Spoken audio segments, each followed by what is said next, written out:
Hello students, बहुत बहुत स्वागत है एक बार फिर से इस वन शॉट सीरीज के अंदर। तो वन शॉट सीरीज के अंदर मैंने आपको केमिस्ट्री के 7 चैप्टरों के बता दिए थे और आज हमारा है चैप्टर नंबर 8। कौन सा चैप्टर होने वाला है? चैप्टर नंबर 8 होने वाला है आपके, और वो है आपके एल्डिहाइड कीटोन व कार्बोक्सिलिक अम्ल। कि एल्डिहाइड कीटोन और कार्बोक्सिलिक जो है अम्ल है उसमें आपके अंक कितने निर्धारित किए गए हैं। 7 अंकों का ये चैप्टर है। तो केमिस्ट्री में 7 नंबर बहुत होते हैं, ध्यान रखना।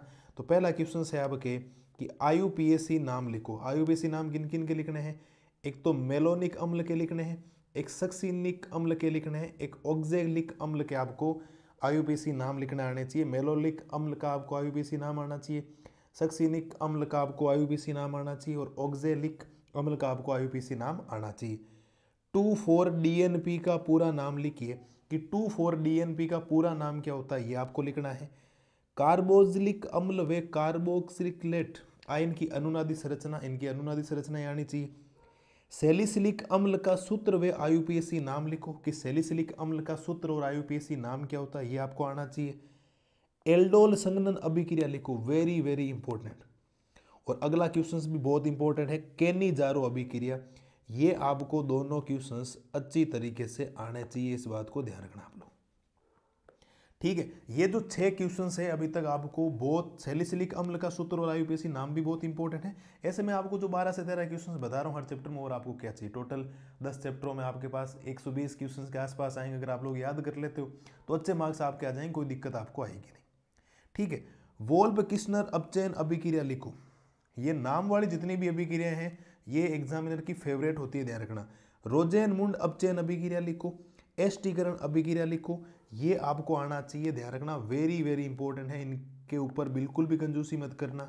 आपको नेम रिएक्शन जितनी भी है, नाम वाली जो अभिक्रियाएं हैं वो सारी की सारी अच्छी तरीके से याद होनी चाहिए, इस बात को ध्यान रखना। ठीक है, अगला क्या है कि कार्बोक्सिलिक अम्ल का क्वथनांक उच्च क्यों होता है, ये आपको आना चाहिए। क्लीमेंसन अपचयन अभिक्रिया, नाम वाली अभिक्रिया मैंने बोला था ना, जो आपके ऑर्गेनिक केमिस्ट्री है उसमें जो नेम रिएक्शन आपको दे रखी है, नाम वाली अभिक्रिया, उनको अच्छी तरीके से याद कर लो, बहुत बढ़िया मार्क्स आ जाएंगे आप लोगों के, इस बात को ध्यान रखना। तो अभी तक मेरे हिसाब से कोई दिक्कत आपको आनी नहीं चाहिए। एल्कीन की ओजोनी अपघटन अभिक्रिया लिखो कि एल्कीन की ओजोनी अपघटन अभिक्रिया क्या होती है। इटार्ट अभिक्रिया व हेलवोलार्ड जेलेंस की अभिक्रिया लिखो। ये क्वेश्चंस भी बहुत इंपॉर्टेंट है, ये ध्यान रखना। 13वां क्वेश्चन भी वेरी वेरी इंपॉर्टेंट है। ठीक है, पीरिडीनियम क्लोरोक्रोमेट की संरचना, पीसीसी की संरचना आनी चाहिए। और ये जो आपको 3 अवयव दे रखे हैं, इनकी अम्लता का बढ़ता क्रम आपको आना चाहिए। ये 15 क्वेश्चन है। इसमें जो नेम रिएक्शन मैंने बताई है वो आपको अच्छी तरीके से याद होनी चाहिए, बढ़िया तरीके से। अगर आप लोग याद कर लेते हो तो फिर कोई समस्या आपको नहीं आएगी, आप लोग आराम से काम कर लें, बढ़िया तरीके से आपके मार्क्स आ जाएंगे, कोई दिक्कत आपको नहीं आएगी। ठीक है, एक बार बढ़िया तरीके से आप लोग देख लीजिए क्या है, इस स्क्रीनशॉट वगैरह ले लीजिए या वीडियो को पॉज करके लिख लीजिए और उत्तर याद कर लीजिए इसके। तो 8 चैप्टर तो हो गए, अब एक 9वां चैप्टर, फिर 10वां चैप्टर। 10वां सिंपल है, जैवाणु, बायोमोलिक्यूल है, वैसे भी बहुत सिंपल चैप्टर ही होता है वैसे भी, तो उसमें कोई दिक्कत आपको आएगी नहीं। जितने भी नाम वाली रिएक्शन है, कैनिजारो होगी, वोल्फ किस्नर होगी, रोजेनमुंड हो गई, आपके क्लीमेंसन होगी, इटार्ट अभिक्रिया होगी, ये तो आपको बढ़िया तरीके से याद होनी चाहिए, ध्यान रखना आप लोग। ठीक है, एल्डोल संघनन अभिक्रिया होगी, सैलिसिलिक अम्ल का सूत्र और आईयूपीएसी नाम हो गया, ये सारे आप लोग बढ़िया तरीके से चैप्टर में याद कर लेना, कोई दिक्कत आपको आएगी नहीं।